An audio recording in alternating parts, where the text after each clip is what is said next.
Next up, we have a very, very important part of our retreat.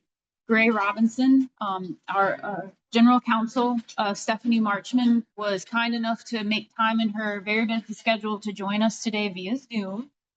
She lives in Gainesville, so she sometimes comes in person, but a lot of times she'll be on Zoom. She's going to share important information with you all about public records requests, board governance, sunshine law, and those types of things. So please, especially when you folks, we have a lot of rules that we have to follow as it relates to the board. So just let us know if you have any questions and just give Stephanie your full attention. Appreciate it. Stephanie, I will go ahead and turn it over to you. Thank you. Thank you so much, Kedrian. Good to see you all. Pleased to be with you today during your retreat.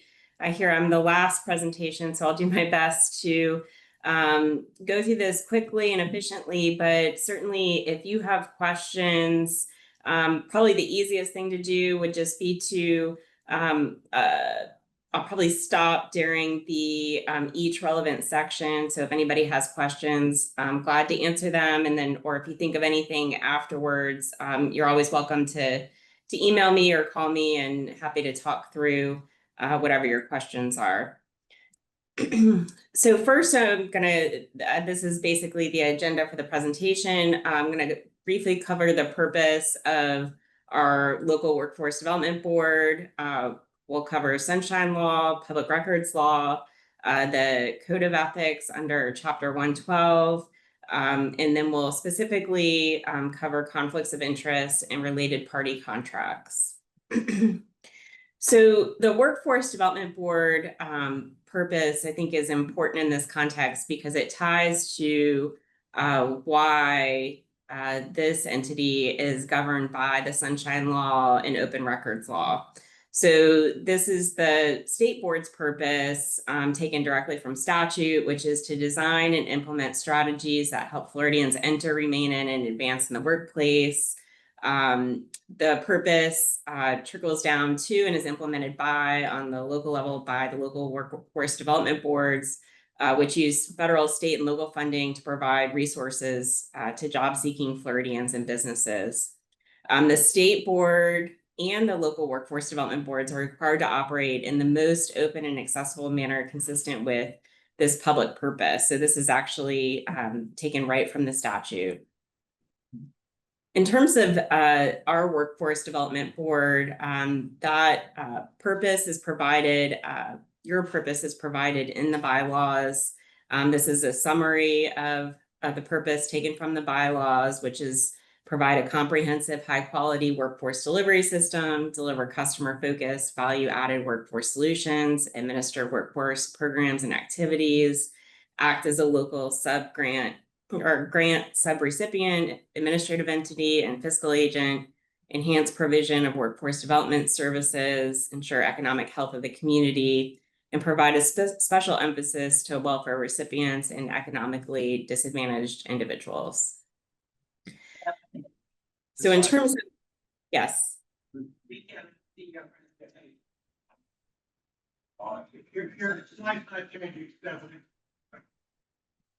Currently on the first slide. Yeah, I'll start. This slide here? Correct, the first slide. Yeah, start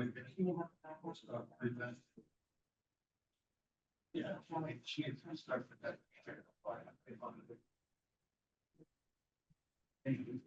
If there's a question, I'm unable to hear it. Can you hear me, Stephanie? Yes. So your slides aren't switching. So if you could go from the beginning or current slide on the upper left-hand corner, and then move it to the slide you're talking about, because right now we're on the Gray Robinson first slide. Oh, so just press from beginning on the upper left hand on the PowerPoint. Right there, press that. And then just move it. There are they changing for you now? She's on the second monitor. So she's watching in advance on the second monitor with the primary monitor. Oh. So I'm told you need to, there you go. There you go. But that's her. and then share it again. Share this, Um, share the presentation. I think I have to start the slideshow and then share it. There you go. Yep, I think that would do it.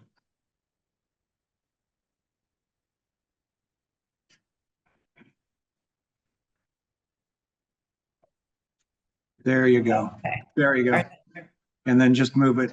See if it will move. The slide will move. There we go. Perfect. Okay, sorry about that. Thank you. Yeah, thank you for letting me know. Okay, so this was our overview slide. This was the slide on the Workforce Development Board purpose and our local Workforce Development Board purpose. In terms of the public purpose, obviously we are a nonprofit funded by the government. Our purpose is ultimately to improve the quality of life and public health and welfare.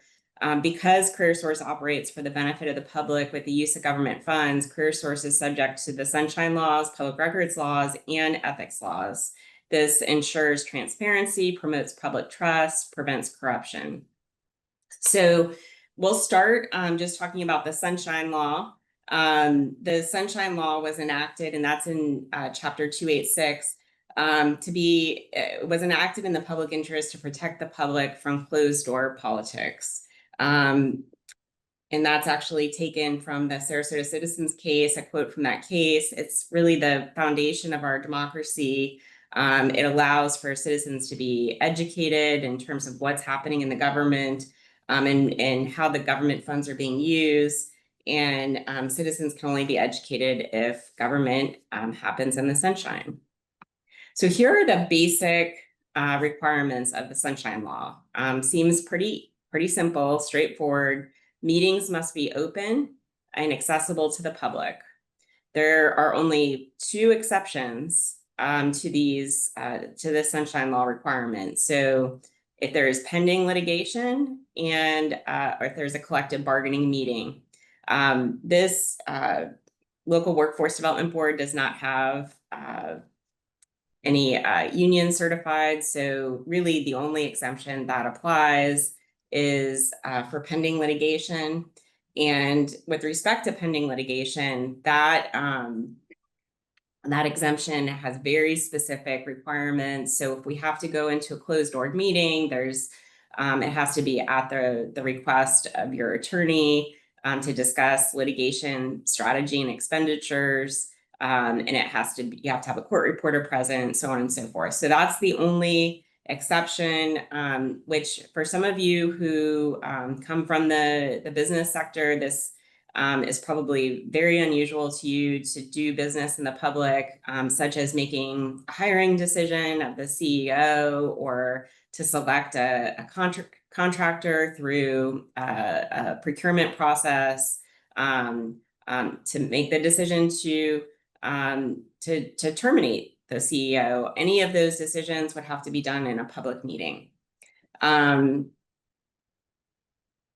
Generally speaking, too, the meetings must be reasonably noticed. The statute actually doesn't speak to what reasonable notice is of the public meeting. However, our bylaws provide that there must be 7 days advance notice for regular meetings and 3 days advance notice for special meetings.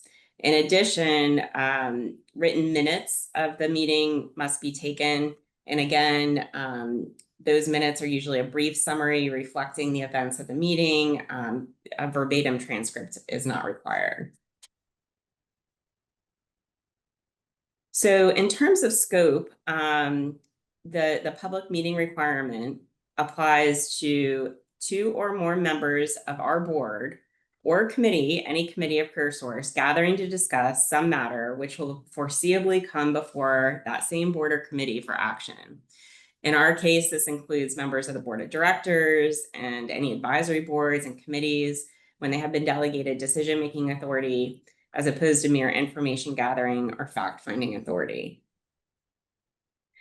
So, this comic is intended to demonstrate sometimes some of the things that we see that could be a violation of the Sunshine Law. So here, you know, we have a situation where it's clear that these individuals met or talked to one another before the public meeting, and nobody really knows what's going on in the public. So here are really the key things to remember about the Sunshine Law. If 2 or more board members need to discuss board-related business, a meeting must be officially noticed. You do not want to call, text, message, or email each other on board-related business. All discussions that you have amongst each other about board business must be in an open notice meeting. You cannot have a person act as a go-between. So in other words, you wouldn't have one board member contact me and say, here's how I want to vote on this issue coming up on the next agenda. Can you find out how so-and-so wants to vote? And then I would go act as a conduit, go talk to the other board member, find out how they're going to vote, bring it back to the board member. That is impermissible. You also want to avoid whispering or passing notes at a notice meeting, because that could be considered an unnoticed private meeting if discussing board business. You probably also want to avoid texting each other during the meeting as well. Once a meeting is adjourned, don't talk to the other board members about board business on your way out the room or in the parking lot. And members of the public must be provided an opportunity to address the board during the decision-making process and before a decision is made. That's a key, a statutory requirement that was added fairly recently to the statute, requiring that publics give the opportunity to participate in meetings. Public meeting requirements do not apply to discussions with consortium members, discussions with state legislators, discussions with CareerSource Florida board members, and discussions with the staff. And in this context, as counsel to the board and CareerSource, that I'm included in that. So any board member could, single board member could call me with a question, could call Kedrian with a question, and the public meeting requirements wouldn't apply to those situations. And here's the fun part. If you violate the Sunshine Law, a knowing violation is actually a second-degree misdemeanor. You could be fined up to $500. Their attorney's fees are recoverable in this situation. So if you have a member of the public that thinks that there's a Sunshine violation and they succeed, CareerSource would have to pay for that citizen's attorney's fees and getting the relief. They can get injunctive relief. And then in addition, if the Sunshine Law was violated, any action taken by the board in violation of the Sunshine Law would be void. So I want to stop here on the Sunshine Law section and just ask, do you have any questions? Does anybody have any questions about the Sunshine Law?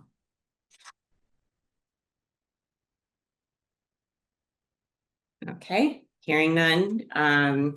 We'll move to public records. Again, this is meant to be intended to be funny, but you know, it's not. But we can charge reasonable fees for public records, which are the actual cost of copying, and any special labor time that takes to, if it's an extensive request. So you can charge fees for those services, but obviously this appears to be excessive. So the public records law, every record made or received by CareerSource in connection with CareerSource business is considered a public record. All CareerSource employees must permit inspection and copying of records. This would apply to board members as well, committee members, contractors, really anybody that creates a record on behalf of CareerSource in connection with CareerSource business. That's going to be a public record. Not limited to traditional written documents, so your text messages would be considered a public record. Emails about CareerSource business, again, a public record. videos that are made, social media posts that are made, voicemails, photographs, all could be public records as long as it's made or received by somebody on behalf of CareerSource related to CareerSource business. Important things to know about the public records law. Public records can only be destroyed in accordance with a specific process under state law. The law applies to communications with citizens, customers, employees, consultants, counsel, others involving CareerSource business. Even if it's your own personal computer, laptop, or phone, it's really the nature of the record that determines whether it's a public record or not the location. Certainly purely personal emails or texts aren't public records, but they're, in terms of whether those emails or texts are created on CareerSource property, so computers, there is no expectation of privacy on those CareerSource owned computers. Important things to know about the public records law. There's no unfinished business exemption, so drafts and notes can be a public record. A public records request can be verbal, written, or emailed by any person at any time for any or no reason. Under the public records law, you can't require the requester to provide their name, and they don't have to say why they're requesting the records. It's important for you all to know if you do get a public records request, to notify Kedrian right away, so that she can assist you with responding to the request appropriately. There are many exemptions under the public records law. So while a document or a record might be a public record law, I believe there's over 1,000 exemptions under state law, which makes a record confidential and or exempt. Some common examples are employee medical records, social security numbers, credit card numbers, bank account numbers, and in the context of CareerSource Tampa Bay, the identity of your program participants is expressly made confidential and exempt under the public records law. Just another silly cartoon. Violation of the public records law, the state attorney or grand jury can be involved, private parties can sue. Similar penalties: first-degree misdemeanor, $500 fine, attorney's fees and costs, trial, civil relief. And of course, you could have a negative press coverage and reputational damage for violating the public records law. Any questions about the public records laws? Okay. I did want to mention this resource because I do think it is very helpful. The Florida Attorney General has an open government page, and there on that page, there's actually a link to this Government in the Sunshine Manual, which is updated every year. And that is a really helpful resource in terms of both public meetings and public records. While those laws might seem straightforward, sometimes they can get a little tricky in terms of, and there's lots of guidance, case law, and advisory opinions in this manual. All right, well, we will move on to ethics. So this is the Florida's Code of Ethics purpose, taken directly from the statute. The purpose of the ethics code is to ensure that no officer or employee of a state agency or a county, city, or other political subdivision of the state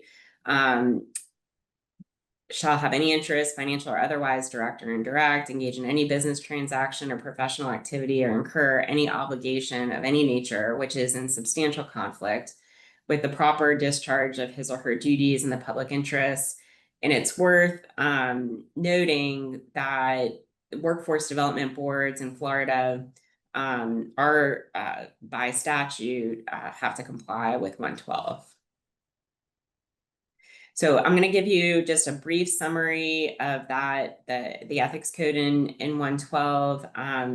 If you do come up with a scenario and you're not sure if there's an ethics problem or not, feel free to give me a call. Whether you should vote, abstain from voting on a matter, whether you think you might have some sort of conflict, Let's talk about it, ideally before the meeting, before the board meeting, so we can sort through, and I can give you some guidance on what I think you need to do.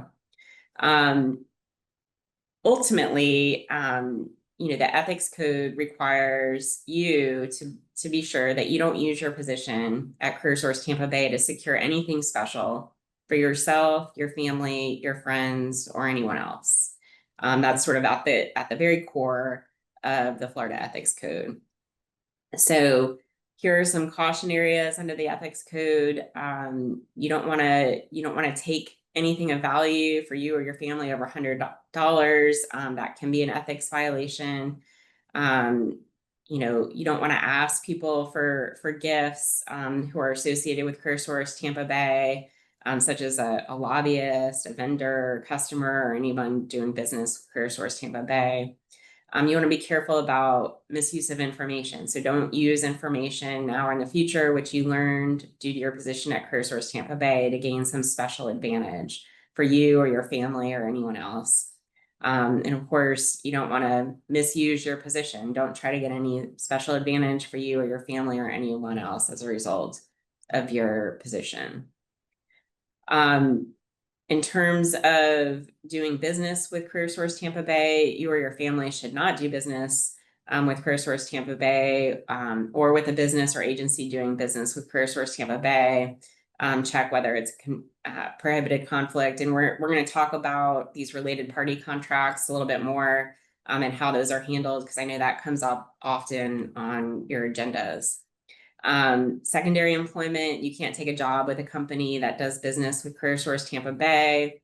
Honoraria, you can't accept a payment to speak or write for an organization.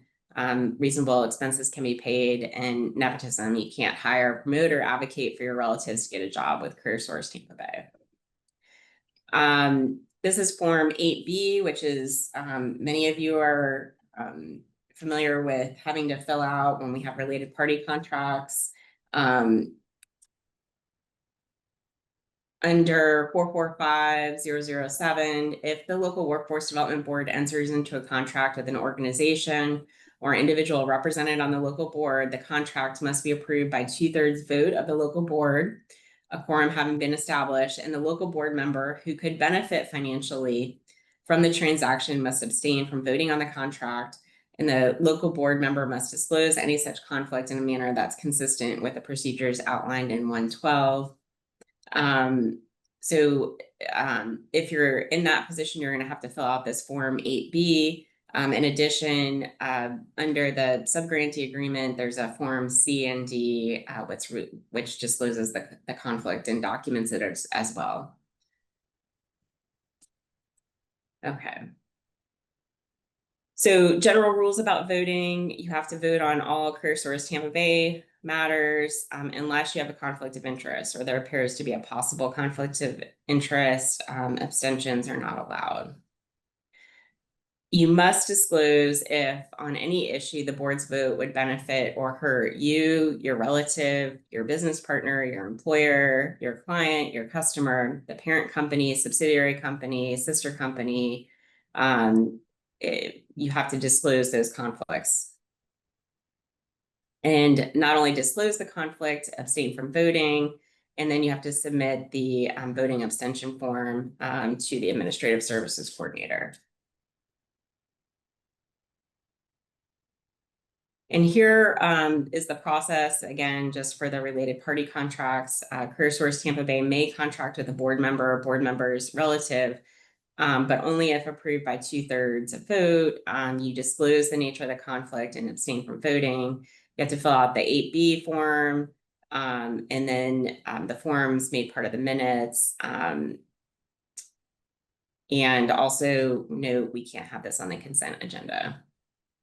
In addition, has to be disclosed to the Department of Florida Commerce. The contract has to be published on our website and has to remain on the website. And then the following forms have to be submitted to Florida Commerce, which is the Form C and D I mentioned earlier, the board membership roster at the time of the vote, the draft of the contract and amendments, documentation supporting the procurement method, and a copy of the board meeting minutes.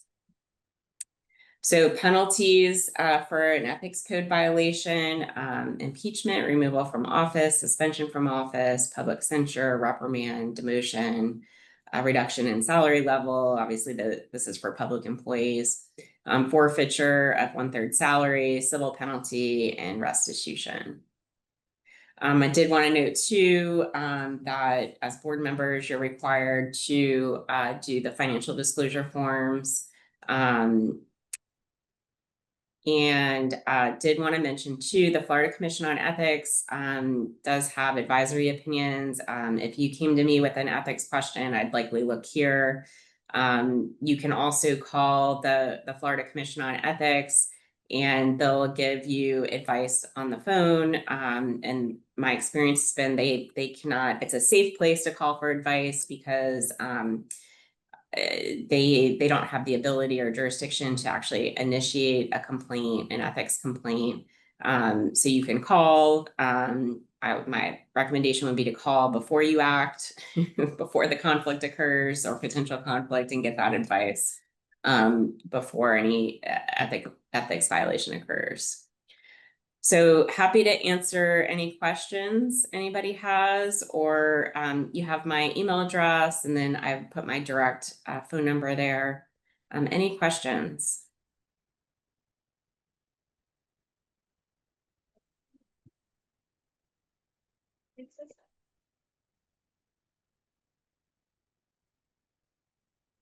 Okay, well, hearing none, that concludes my presentation.